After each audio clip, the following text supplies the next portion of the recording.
pozdravljeni vsi udeleženci, upam, da me dobro slišite, pa tudi vidite. Sem drugačen diplomiran pravnik in pa magister MBA. Zadnjih 10 let sem tudi stečajni upravitelj, tako da se s temi problemi srečujem vsakodnevno. Danes se bomo posvetili temi ne toliko stečajem, koliko izogibanju stečaja. To pomeni, iščemo variante, ki bi omogočile kljub insolventnosti preživetje, tako podjetij kot samostojnih podjetnikov. Jaz bom zdaj vklopil prezentacijo, tako da boste vsi videli in potem bomo nadaljevali. Upam, da vidite vsi. Praktični vidiki reševanja insolventnosti. To je naslov te prezentacije, v okviru katere se bomo najprej posvetili pomenu izrazov povezanih z insolventnostjo, ker je pač to nujno, da lažje razumemo, zakaj gre. Potem bomo poiskali najpogostejše vzroke za insolventnost. To dosti temelji na teoriji, pa tudi na moji praksi, ki sem jo pridobil v zadnjih 10 letih, pa še več. Na to bomo se dotaknili tudi odgovornosti menedžerjev oziroma samostojnih podjetnikov in pa nadzornega sveta, ki je posledično vezana na odgovornost poslovodstva. Potem bomo se dotaknili obstoječih možnosti za sanacijo, ki so v skladu z ZFPIP-om, z Zakonom o finančnem poslovanju podjetij in prisilni poravnavi. Pa na koncu se bomo pa dotaknili tudi nove direktive, ki je sprejela lani Evropska unija in po kateri, ki ponuja neke nove rešitve, predvidoma pa bo implementirana v našo zakonodajo, naj bi bila do leta 21. junija. Mislim, da nima smisla zavlačevati, da kar začnemo.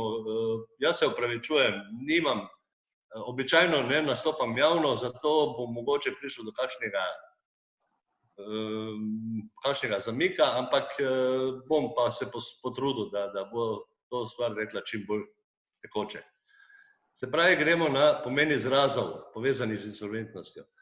Pri tem moramo omeniti vsekakor likvidnost. Likvidnost ima dva pomena pravzaprav. Likvidnost sredstev, ki jih imamo v podjetju, to pomeni sposobnost preoblikovanja nedenarnih delov, to se pravi fizičnih stvari, v denarno obliko, in pa likvidnost podjetja kot takšnega, ki pa v bistvu pomeni kratkoročno plačilno sposobnost. To je sposobnost pravne ali fizične osebe, da v nekem določenem obdobju poravna vse svoje obveznosti, ki so zapadle v tem obdobju. Drugi takšni izraz je dolgoročna plačilna sposobnost. Dolgoročna plačilna sposobnost je trajna, dlje časa trajajoča sposobnost pravne ali pa fizične osebe, da izpolni vse svoje obveznosti ob njihovi zapadlosti. Ko pa seveda tuji viri prevladajo oziroma ko, bom rekel, ko krediti pa druge obveznosti prevladajo nad vrednostjo sredstev, pa pride do tako imenovanega negativnega kapitala, govorimo pa o prezadolženosti.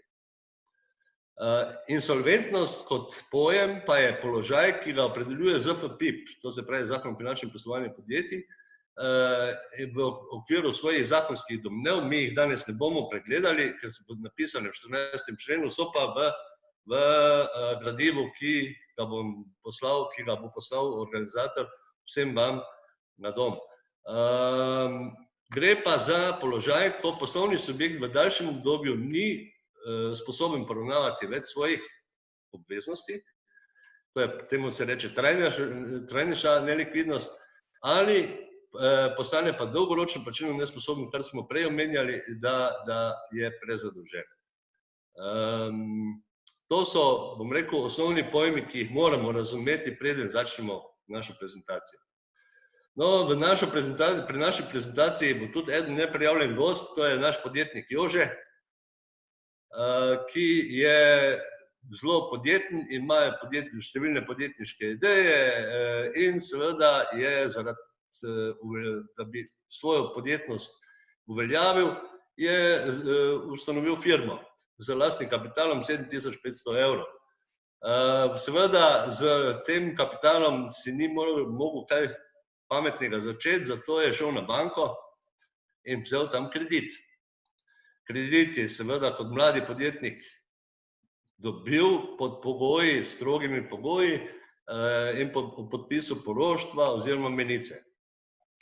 In s tem je kupil prvo osnovno sredstvo, s katerim je začel delati. Ker je bil kot priden delavec tudi zelo uspešen in je ustvarjal dobiček, in ker je pri svojem delu se srečeval z novimi izzivi pa z novimi priložnostmi, je seveda razmišljal o širitvi svoje dejavnosti in je zaradi tega ponovno šel k financerjem, tokrat leasing hiši, in vzel na leasing novo osnovno sredstvo. S tem, ko je imel več osnovnih sredstev, boljše delal, je več dobička ustvaril in je ponovno začel razmišljati o širitvi svoje dejavnosti. Ponovno je šel na banko, tokrat je imel že malo boljšo boniteto in je seveda dobil kredit, ampak seveda osebno poroštvo je ostalo. In s tem kreditom je kupil novo osnovno sredstvo in kompletiral svojo dejavnost. Ker je naš Jože še vedno posloval z velikim dobičkom in zelo uspešno, se je razvijal kot podjetnik in je seveda želel tudi malo uživati in si je zato privoščil malo boljši avtomobil. Ker ni imel dovolj dobička, je stopil k posojilodajalcem, tokrat zasebnikom, in na podlagi posojila kupil avto. Naš podjetnik Jože je seveda deloval naprej, potem pa se je nekaj zgodilo. Kaj se je zgodilo? Zgodila se je korona, zgodilo se je neplačilo obveznosti kupca, zgodilo se je marsikaj lahko. In seveda naš podjetnik Jože je živel v enem vakuumu, v bumu. Zdaj ga bomo malo pustili, pa bomo šli iskati vzroke za insolventnost. Pri vzroke teorija deli na zunanje in pa na notranje vzroke. Na zunanje vzroke bolj ali manj ne moramo vplivati, zato bom rekel, jih je treba predvideti in jih je treba tudi upoštevati, pa tudi pripraviti ukrepe v primeru njihovih pojavov. Notranji vzroki so pa notranji in na njih lahko vpliva poslovodstvo. Zato so toliko bolj pomembni. Kot zunanje vzroke navajamo spremembe na trgu, spremembe v panogi, tehnološke spremembe, spremembe ekonomske politike države, makroekonomske ukrepe, splošna gospodarska kriza, nekaj podobnega, kot se je nam zgodilo pred leta 2008, in pa naravne nesreče, kot je naša korona današnja. Ampak ti zunanji vzroki največkrat niso vzrok za insolventnost. Največkrat so vzroki za insolventnost se skrivajo v notranjosti podjetja, družbe, organizacije. Notranji vzroki so najpogosteje, tudi teorija ugotavlja isto, pa tudi praksa dokazuje, je neprimerno poslovodstvo. Neprimerno poslovodstvo pomeni, poslovodstvo ni ustrezno usposobljeno, sprejema napačne poslovne odločitve, nima neke fiksne strategije, njeni odzivi so zapozneli. Najpogostejši razlog za insolventnost oziroma za krizo v podjetju, pravzaprav sploh, je neprimerno poslovodstvo. Zato se bomo kasneje dotaknili tudi odgovornosti tega poslovodstva. Nadalje je dosti pogosti razlog za krizo v podjetju oziroma za insolventnost kot manifestativno obliko krize pomanjkljiv finančni menedžment. To pomeni slabo spremljanje cash flowa, denarnega toka, potem neustrezna finančna kontrola, neobvladovanje finančnih tokov in pa stroški podjetja. Previsoki stroški poslovanja je naslednja točka. Neučinkovito trženje, ker ne znamo tržiti svojih proizvodov. To je tudi dosti pogost razlog, recimo, za zmožnost organizacije prezahtevni projekti. Dogajalo se je v praksi, da so tako Vegrad, tako SCT svoje podizvajalce pripravili do tega, da so širili svoje produkte in te financirali največkrat z tujim kapitalom, se pravi s krediti. Na koncu so obstali sami, brez možnosti, brez plačila seveda in s tem tudi brez možnosti, da vrnejo te kredite. To je recimo dosti pogost razlog za insolventnost. Potem so tudi neuspela pripajanja, nakupi podjetij in tako dalje. In pa seveda zelo pomembno, nezadostna skrb za kakovostne vire financiranja. Zato, ker ko nam zmanjka naših domačih virov, bomo pa vzeli kredit. In to je največkrat tudi razlog, da pripelje do insolventnosti. Zdaj, če se dotaknemo, no, zdaj pa sem nekaj.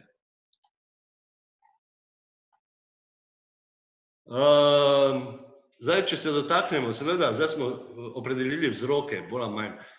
Če se dotaknemo odgovornosti poslovodstva za te težave. Poslovodstvo in nadzorni svet sta odgovorna. Odgovorna sta po zakonu o gospodarskih družbah, odgovorna sta po zakonu o finančnem poslovanju podjetij, odgovorna sta tudi po kazenskem zakoniku. Vedeti je treba, da so te odgovornosti prisotne in se jih poskušati izogniti. Za odškodninsko odgovornost govorimo, delimo na neposlovno in poslovno odškodninsko odgovornost. Neposlovna splošna, ta je opredeljena v obligacijskem zakoniku in ima 4 elemente. To je škodljivo dejstvo ali protipravnost, nastanek nedopustne škode, vzročna zveza med škodljivim dejstvom in nedopustno škodo in pa seveda najbolj pomembno odškodninska odgovornost oziroma krivda posameznika. V neposlovni odgovornosti vse 4 elemente dokazuje tožeča stranka, to se pravi tisti, ki uveljavlja odškodnino. Pri poslovni odgovornosti pa je malo drugače. Zato še vedno so vsi 4 elementi prisotni, ampak odškodninska odgovornost oziroma krivda se ne dokazuje, ampak se predpostavlja. Predpostavlja se, da je menedžment dovolj strokovno usposobljen, da deluje kot strokovni organ, da je tudi zaposlen in zato prejema plačo in zato je ta odškodninska odgovornost predpostavljena. Lahko pa se menedžment izogne tej odgovornosti, zato pa je obrnjeno dokazno breme. O tem bomo pa nekaj več povedali malo kasneje. Odgovornost po ZGD-ju, po zakonu o gospodarskih družbah. Član organa vodenja ali nadzora je zavezan pri opravljanju svojih nalog ravnati v dobro družbe s skrbnostjo vestnega in poštenega gospodarstvenika in varovati poslovno skrivnost družbe. Skrbnost vestnega in poštenega gospodarstvenika je pravni standard. Opredeljen je v obligacijskem zakoniku, opredeljuje merilo skrbnosti, ki ga mora posameznik pokazati pri izpolnjevanju svojih obveznosti. Pri menedžmentu je to pač poudarjeno, da mora delovati z višjo skrbnostjo, to je skrbnostjo dobrega strokovnjaka, ker dejansko gre za strokovno usposobljeno osebo. Skrbnost dobrega strokovnjaka pa je opredeljena v 2. odstavku 6. člena obligacijskega zakonika. Člani organa vodenja ali nadzora pa so solidarno odgovorni. Škoda se ne razdeli, pa vsak je za en del, ampak so solidarno odgovorni za vso škodo, ki nastane. In je nastala kot posledica kršitve njihovih nalog. Seveda razen, če dokažejo, da so pošteno in vestno izpolnjevali svoje obveznosti. To je pa to obrnjeno dokazno breme, ki sem ga omenjal prej. Odgovornost po ZFPIP-u. Odgovornost po ZFPIP-u je, bom rekel, še bolj zaostrena. Vključuje tudi odgovornost, da poslovodstvo ravna v skladu z poslovno finančno stroko. Se pravi, izključno kot strokovnjak. Pri čemer mora pri vodenju poslov družbe ravnati z določeno profesionalno skrbnostjo in si prizadevati, da družba ostane vedno kratkoročno in dolgoročno plačilno sposobna. Osnovna naloga poslovodstva je upravljanje tveganj. Tveganja so tisti elementi, ki lahko ogrozijo poslovanje firme, ki lahko privedejo do plačilne nesposobnosti in kot takšno obvladovanje tveganja je osnovna naloga poslovodstva, seveda poleg maksimiranja dobička, to je jasno, to je za lastnike vedno prvo. Upravljanje tveganj, obvladovanje tveganj pa pomeni ugotavljanje, merjenje, ocenjevanje in pa obvladovanje ter spremljanje tveganj, vključno z pripravo ukrepov v primeru nastanka določenih tveganj. Vse to je opredeljeno v ZFPIP-u, jaz zdaj ne bom podrobno našteval oziroma prav zakona, ker mislim, da to ni namen te prezentacije, ampak vse povsod pa piše zdrav tudi člen zakona, tako da si lahko vsak prebere. Zakon predvideva 4 osnovna tveganja in seveda ostala. Osnovno tveganje je likvidnostno tveganje, po katerem mora poslovodstvo oblikovati in izvajati politiko denarnega toka, rednega upravljanja likvidnosti. Potem je kreditno tveganje. To se je zgodilo pri našem Jožetu, ko je tveganje nastanka izgube zaradi neizpolnitve obveznosti dolžnika družbe. Ko je nekdo jim ni mu plačal, ni mogel on povrniti teh kreditov.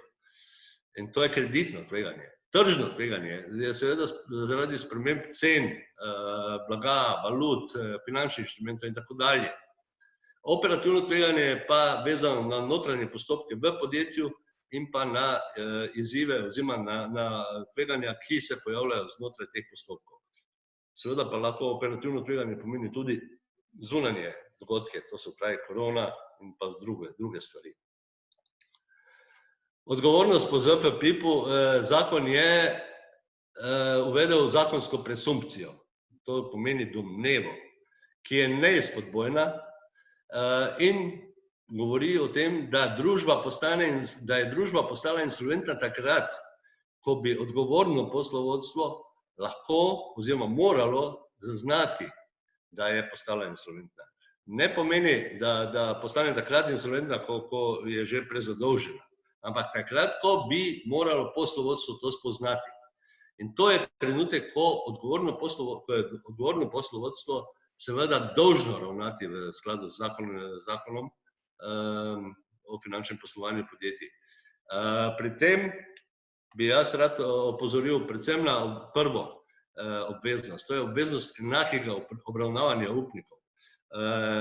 Ko družba postane insolventna, da ne sme več opravljati plačil ali prevzemati novih obveznosti, razen tistih, ki so nujne za redno poslovanje družbe. Zato je to izrednega pomena. Ta obveznost je prva navedena in tudi zapisana je pa v 34. členu zakona, vsak si jo lahko prebere. Seveda, ko pride enkrat do insolventnosti, mora odgovorno poslovodstvo seveda pripraviti tudi poročilo o ukrepih, ki jih pripravlja za finančnega prestrukturiranja. Takšno poročilo mora vključevati tudi možnost dokapitalizacije družbe zaradi negativnega lastnega kapitala ali kakorkoli drugače. In seveda v skladu z dokapitalizacijo mora seveda sklicati se skupščina, popisati nove delnice in tako dalje. Vkolikor odgovorna uprava oziroma poslovodstvo ugotovi, da ukrepi niso izvedljivi oziroma da dokapitalizacija je bila zavrnjena s strani skupščine in tako dalje, potem mora predlagati stečaj. To je njena dolžnost. Brez tega ne gre. In če to ne naredi, potem je tudi odgovorna. Na kratko se bomo dotaknili še odgovornosti po kazenskem zakoniku, ker se v svoji praksi pogosto srečujem z takšnimi dejanji, ki so tudi kazniva dejanja. Najpogosteje se pojavljajo povzročitev stečaja z goljufijo ali nevestnim poslovanjem, člen je naveden, tako da lahko vsak pogleda. Oškodovanje upnikov kot kaznivo dejanje, ki se pojavlja pred stečajem ali pa v času stečaja, mislim, v času stečaja načeloma ne, zaradi tega, ker ga vodi upravitelj, ampak pred stečajem. Poslovne goljufije so relativno pogoste, preslepitev pri pridobitvi ali uporabi posojila ali ugodnosti, ponareditev ali uničenje poslovnih listin, zaradi tega, ker se večkrat zgodi, da se uničijo poslovne listine in potem ni dokazil. Tako da je to relativno pogosto kaznivo dejanje. Posebej bi pa rad opozoril na kršitev temeljnih pravic delavcev. To sicer ni gospodarsko kaznivo dejanje, ampak je pa kaznivo dejanje, ki je v zadnjem času velikokrat sankcionirano in pride do relativno težkih obsodb. Gre za neplačevanje prispevkov delavcev. Vkolikor niso plačani prispevki delavcev, pomeni to kršitev temeljnih pravic delavcev in je takšno kaznivo dejanje relativno lahko dokazati. Istočasno pa, če govorimo o tem, da bi direktor oziroma poslovodja želel zaradi svoje odgovornosti želel iti v osebni stečaj, je to eden izmed razlogov, zakaj on ne bo dobil odpusta obveznosti. Tako da pazite na to kaznivo dejanje, pazite na plačevanje prispevkov. No, vrnimo se našemu Jožetu. Naš Jože je sicer poskušal nadaljevati to poslovanje, pa mu nekako ni ratalo. Zgodilo se je, da je leasing hiša, ker pač ni dobila 3 plačil obrokov, mu odpeljala osnovno sredstvo. S tem je seveda izbrisano osnovno sredstvo, izbrisan je dobiček, ki ga je vložil.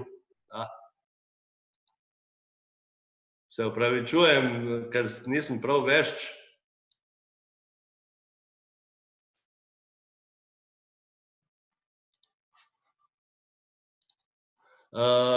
S tem je tudi izgubil dobiček in ukinil se je leasing, vendar ostali so neplačani obroki.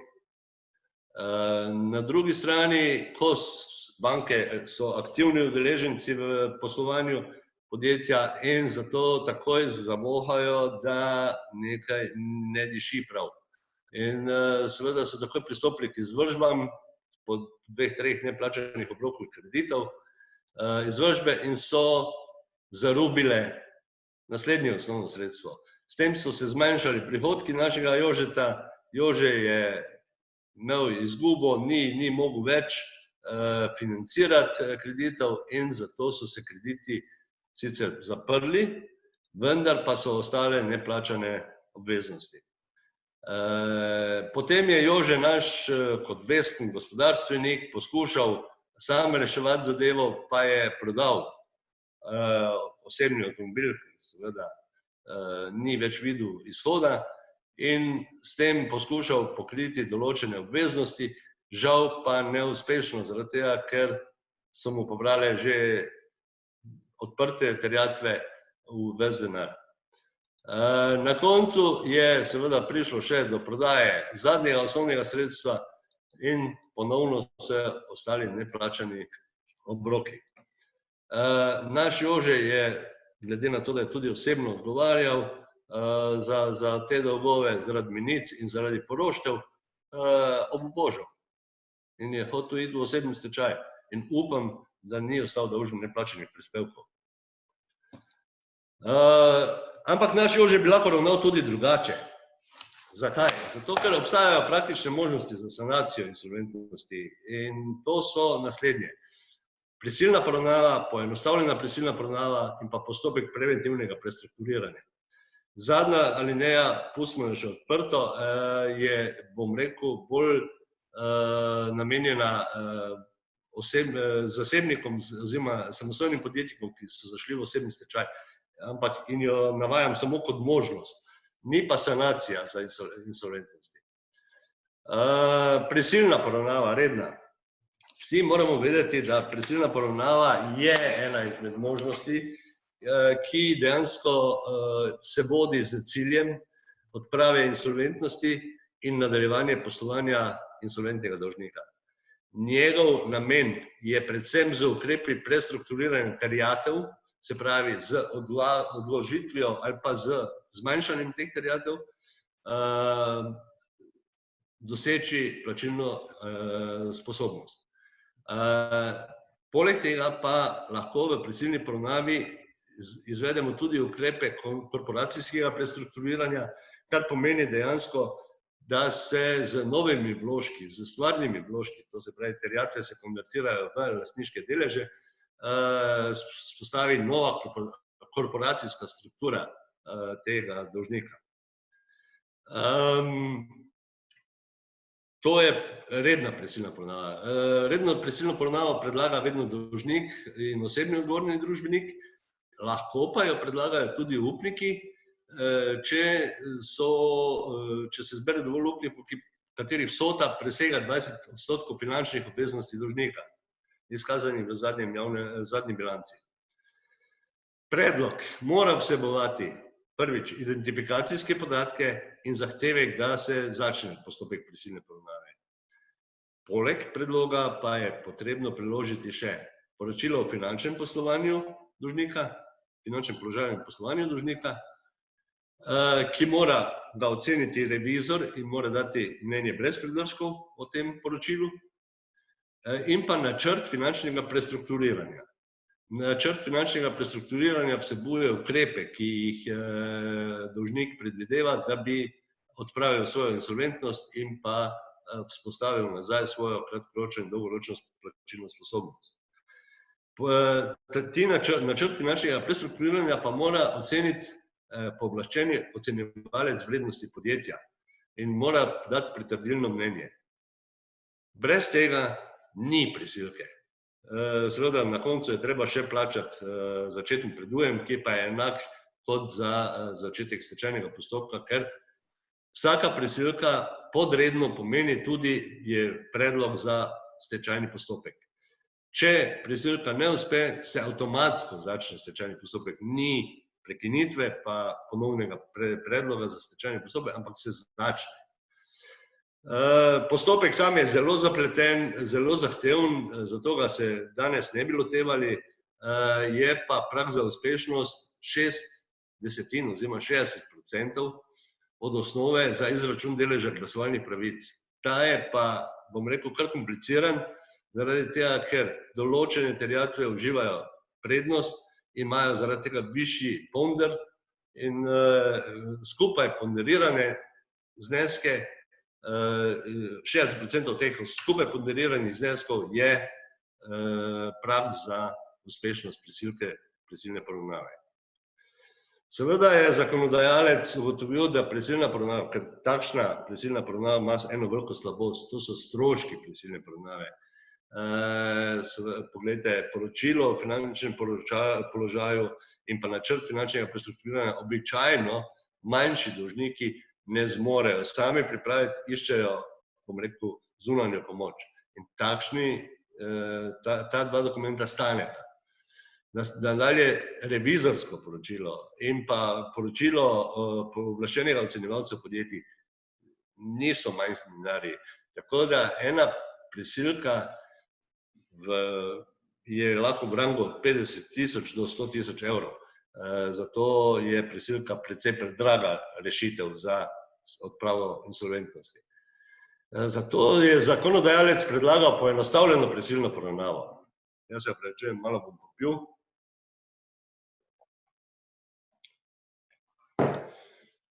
Osnovni cilj poenostavljene prisilne poravnave je ponovno odprava insolventnosti in pa nadaljevanje poslovanja insolventnega dolžnika.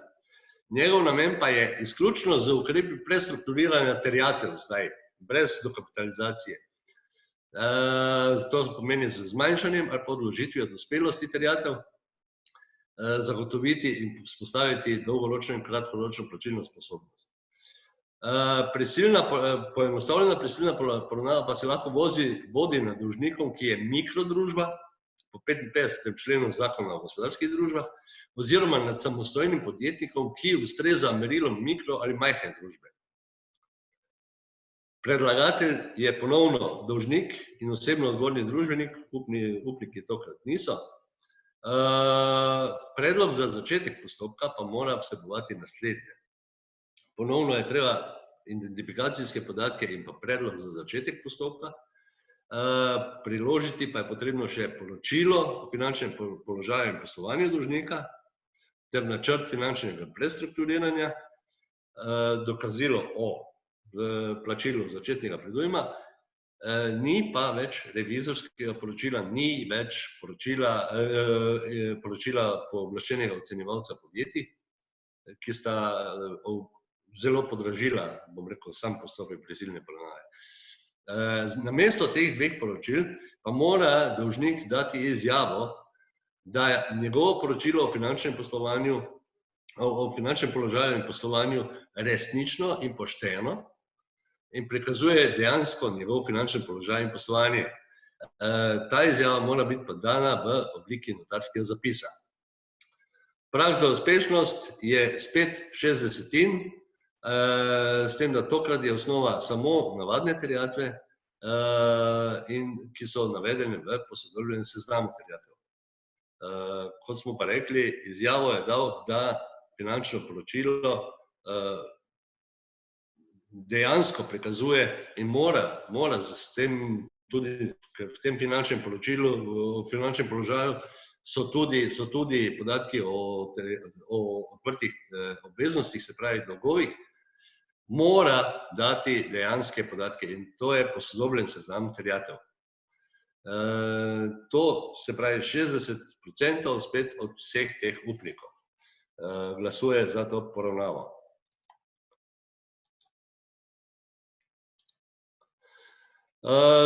Je pa še en postopek, to je postopek preventivnega prestrukturiranja.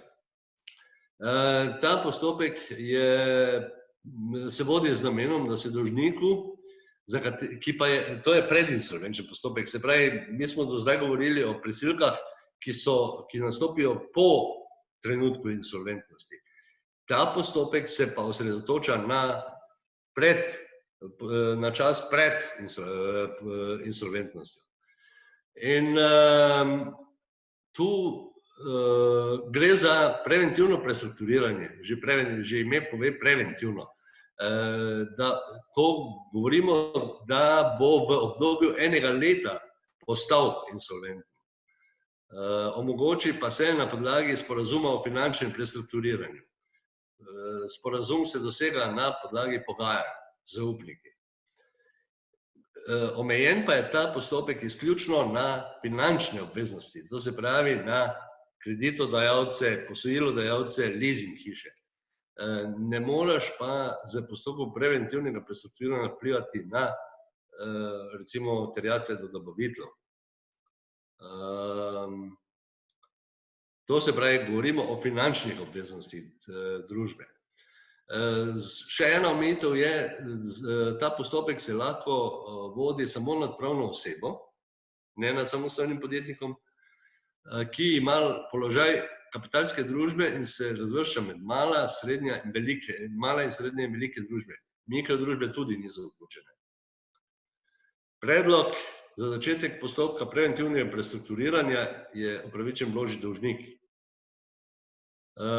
Prag za uspešnost pa se tukaj meri drugače. Sporazum o finančnem prestrukturiranju začne veljati takrat, ko izrečejo svojo privolitev, tako dolžnik kot upniki, katerih skupni znesek navadnih finančnih terjatev, govorimo o finančnih terjatvah, je najmanj 75% vse vsote. Če pa pričakuje tudi na zavarovane finančne terjatve, pa tudi 75% vseh zavarovanih finančnih terjatev. Zato ima ta postopek preventivnega prestrukturiranja zelo brezzobi tiger, ker prvič banke boste težko prepričali, da bodo kar tako odstopili od nekih svojih terjatev. Načeloma pa to uspeva samo velikim družbam, ker enostavno je treba voditi pogajanja, treba je imeti argumente, treba je imeti podporo, ki je majhne družbe nimajo. Zato je to, bom rekel, precej brezzobi tiger. Zdaj pa tole poslovanje našega dolžnika potrošnika. Seveda, ko samostojni podjetnik gre v stečaj, osebni stečaj, gre v stečaj tako kot samostojni podjetnik, kot tudi v osebni stečaj, fizična oseba. Vendar pa bi kot samostojni podjetnik, oziroma praktično, teoretično in praktično je mogoče, da nadaljuje svoje poslovanje, seveda pod zelo strogimi pogoji. Tega inštituta se ne okorišča veliko samostojnih podjetnikov, ki so zašli v osebni stečaj. Sam sem sicer vodil že nebroj osebnih stečajev podjetnikov, pa sem do zdaj uspel samo z dvema takšnima podjetnikoma, ki sta nadaljevala svoje poslovanje. Pa še tam smo imeli kar težave. Pogoji za takšno nadaljevanje poslov je predlog z opisom poslov, ki jih bo opravljal kot samostojni podjetnik, načrtovani poslovni izid za, bom rekel, vsaj obdobje 2-3 let, opis okoliščin, na podlagi katerih je mogoče preveriti, ali obstaja zadostna verjetnost, da stečajni dolžnik ne bo posloval z izgubo. Gre v bistvu za pripravo enega poslovnega načrta, ki bi ga morali pripraviti tudi za banko, recimo. Iz cash flowa je potem treba videti, da se bo dejansko vračalo v stečajni postopek, ne pa ustvarjala dodatna izguba. Seveda, samostojni podjetnik si z rokami ne more začeti nič, mora zato imeti tudi neke stroje, opremo, zaloge in tako dalje. Vse to je mogoče izvzeti iz stečajne mase, ker na začetku vse pajo v stečajno maso, ampak mogoče je to izvzeti za namene nadaljevanja poslovanja, vendar le pod pogojem, da se z stopnjo verjetnosti 50% oceni, da bo dolžnik sposoben plačevati mesečno nadomestilo za to. Ker to, da je vzeto iz stečajne mase, pomeni, da je treba za to plačati neko določeno nadomestilo oziroma najemnino, po domače rečeno. In seveda, da lahko to naredimo, mora biti ocenjeno tudi, da se bo to nadomestilo lahko z poslovanjem poplačevalo. In pa seveda še en pogoj je, da se z tem ne poslabšajo pogoji za poplačilo upnikov. To ocenjuje sodišče. Poleg tega je še dodatni pogoj, da mora takšen samostojni podjetnik oziroma fizična oseba zaprositi za odpust obveznosti. Če tega sklepa ni, potem tega nadaljevanja poslovanja ni. Prav tako pa se ocenjuje, zakaj je nastala insolventnost samostojnega podjetnika in če je ta namerno povzročil svojo insolventnost, potem ne bo dobil dovoljenja, da nadaljuje poslovanje. Poslovanje se vodi, kontrolira upravitelj in pa sodišče preko poročil upravitelja. Zato pa je tudi upravitelj obvezan in pristojen, da odloči, da se ustavi poslovanje stečajnega dolžnika, če ta posluje z izgubo, če zamuja z plačili plač delavcev oziroma prispevki oziroma drugimi obveznostmi iz tega poslovanja, če zamuja z plačilom nadomestila za izvzeto premoženje. Četrti razlog pa je tudi splošen za vse, ki so v osebnem stečaju, če ne izpolnjuje obveznosti, ki jih ima po določbah ZVPIP-a v osebnem stečaju. V takem primeru se nadaljnje poslovanje ustavi. Zdaj, če pogledamo časovnico, kako so nastavljeni ti postopki, ugotovimo, da je postopek preventivnega prestrukturiranja postopek do trenutka insolventnosti, medtem ko sta poenostavljena prisilna poravnava in prisilna poravnava po nastopu insolventnosti. Če postopek preventivnega prestrukturiranja je uspešen, potem niti ne pride do tega, da bi nastal trenutek insolventnosti, ker se ta odpravi. Druga dva primera pa rešujeta se, ko že smo enkrat dosegli stopnjo insolventnosti. Seveda, Evropa razmišlja drugače in razmišlja o tem, da bi ohranila čim več poslovnih subjektov in zato uvaja early warning. Kaj pomeni early warning? Early warning pomeni zgodnje opozarjanje na možnost krize. Pri tem se sistemi bolj ali manj osredotočajo, vsi sistemi, ki se pač ukvarjajo early warning, se osredotočajo na simptome krize. Simptomi krize so pa tisti zgodnji znaki, ki kažejo na krizo, vendar pa niso vzroki zanjo. Teorija jih razvršča na različna področja, ampak vsa področja zaobjemajo kompletno poslovanje vsakega dolžnika. Toliko, da boste razumeli, kaj pomeni early warning. Sistemi za prepoznavanje teh simptomov so raznovrstni. Eni so indikatorski, pomeni, da na podlagi perifernih indikatorjev nakazujejo mogoče nevarnosti za podjetje. Potem drugi so strateško zgodnje opozorilni sistemi, ki poskušajo na podlagi povezanosti podjetja z okoljem in vključitvijo ravni celega podjetja prikazati na motnje v poslovanju in s tem na nevarnosti že v času latentne krize. Tretje, najlažje, so občasne presoje ekonomskega položaja podjetja. Te slonijo na temeljiti analizi poslovnih funkcij in pa na finančni analizi. Vendar pa moramo opozoriti, da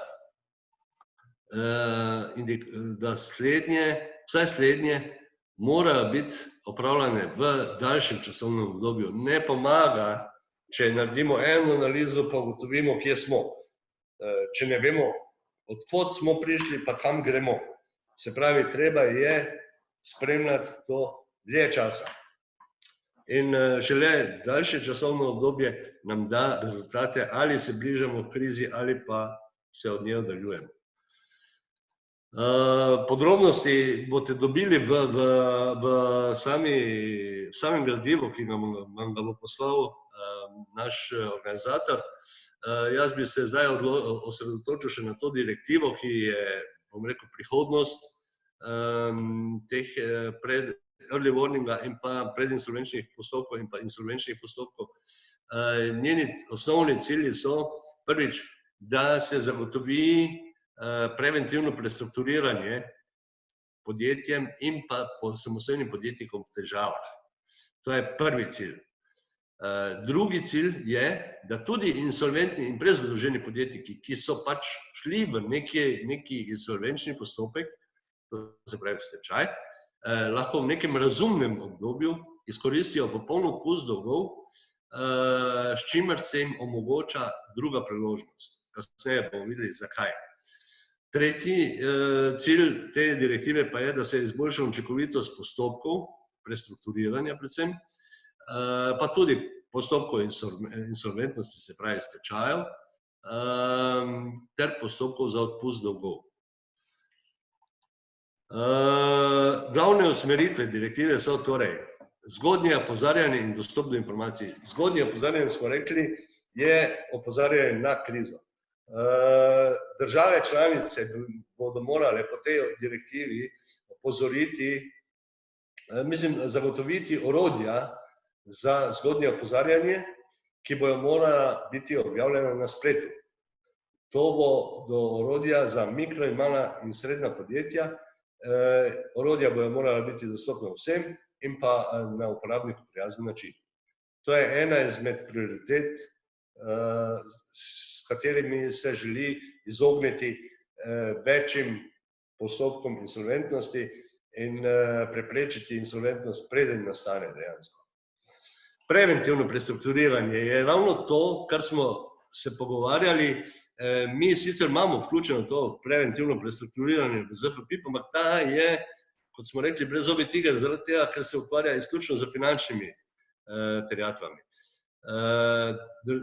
Potem, po tej direktivi bomo morali to razširiti tudi na ostale terjatve,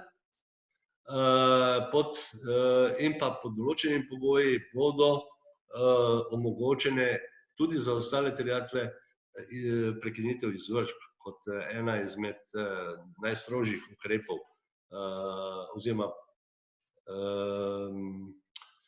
najstrožjih pravnih posledic tega postopka.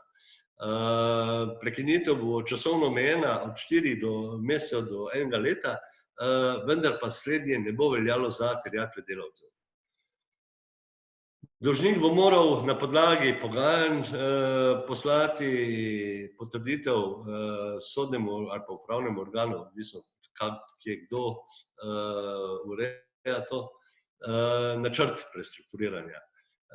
Seveda pa mora vsaka država članica na spletu spet objaviti kontrolni seznam za pripravo načrta prestrukturiranja, kar pomeni dejansko navodilo za pripravo takšnega načrta, zato da olajša predvsem tistim družbam ali pa podjetnikom, ki nimajo močnega suporta, da tudi sami lahko, bom rekel, pripravijo tak načrt prestrukturiranja. Načrt prestrukturiranja seveda bojo sprejemali upniki, potrdilo ga bo pa sodišče ali pa upravni organ. Načrt bo sprejet, kolikor bo glasovala navadna večina upnikov, za posamezne terjatve, razrede terjatev pa bo lahko tudi kvalificirana večina. Naslednja usmeritev direktive EU je odpust dolgov in druga priložnost. Govorimo za samostojne podjetnike. Podjetnikom je potrebno omogočiti popoln odpust dolgov v največ 3 letih od odločitve sodišča. To je predvideno v tej direktivi. Implementacija bo v našo zakonodajo in šele takrat bomo o tem lahko govorili. Zaenkrat pa samo napovedujem, kaj se pripravlja. Države članice pa morajo zagotoviti, da bojo ti podjetniki, ki bojo dosegli popoln odpust dolgov, postali enakovredni člani podjetniške skupnosti, kar pomeni, da ne bodo mogli biti stigmatizirani, da bojo lahko pristopali do vseh možnosti, ki jih imajo vsi ostali podjetniki, tudi subvencioniranja in vsega ostalega, kreditov in tako dalje. To bodo morali države članice zagotoviti, seveda pa potem, ko jim bodo ti dolgovi odpuščeni. Kasneje pa, seveda pa tudi razne omejitve, da podjetnik neko obdobje ne sme opravljati svoje dejavnosti. Te omejitve bodo morale prenehati z dnem poteka preizkusne dobe za odpust dolgov. Če tega ne bo, potem bo država kršila določbe te direktive. Seveda pa moramo opozoriti še na eno, da direktiva pa predvideva, da bo to omogočeno samo podjetnikom, ki ravnajo pošteno. Kadar bo insolventni podjetnik do upnikov ali drugih deležnikov ravnal nepošteno ali v slabi veri, mu te bonitete ne prisojajo. Zato bo to kar zanimivo. Če še zadnjič pogledamo na to časovnico našo, kaj pričakujem. Pričakujem, da bo čez leto pa pol omogočena tudi to preventivno prestrukturiranje po direktivi EU, ki bo razširilo možnost in dalo zobe našemu tigru. Zato, ker bo se lahko prestrukturiral tudi samostojni podjetnik in mikrodružba, pa tudi ne samo z finančnimi obveznostmi, ampak z vsemi obveznostmi. Tako da zanimivo bo še. Pa za konec še malo šale, malo zares. kako se odzivamo na krizo. Ne? Na krizo se ponovadi vse različni ljudje odzivamo drugače. Eni se odzivajo kot kalimeroti in trdijo, to je krivica, iščejo krivdo vedno nekje drugje, zunaj in tako dalje in tako dalje. Drugi se skrivajo pred težavami, se zakopljajo glavo v pesek in ne vidijo, da se okoli njih kaj dogaja. Tako da so, bom rekel, oni ne zaznavajo težav. Ampak ta dva načina mislim, da sta narobe. Jaz osebno svetujem, da se lotimo krize ali pa insolventnosti na tretji način. To je ta, edini za moje pojme pravi. Kriza je nov izziv. Kriza pomeni, da bom sicer mogoče ostal brez roke, ampak jaz bom preživel. In to je, mislim, da bistveno in edini pravi način odzivanja na krizo. S tem bi jaz svoj prezentativni del zaključil. Pripravljen sem na vaše vprašanja, ukoliko bodo, bom rekel, obsežnejša, se lahko slišimo tudi kasneje. Na koncu zadnji slajd pomeni, so moji podatki.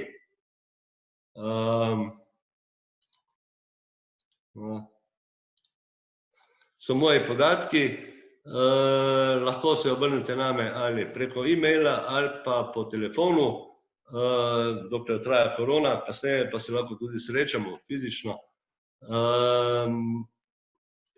Gradivo bo, kot rečeno, poslano preko organizatorja in jaz pa se zahvaljujem zaenkrat za vašo pozornost, pa čakam na vaše vprašanje. Hvala lepa.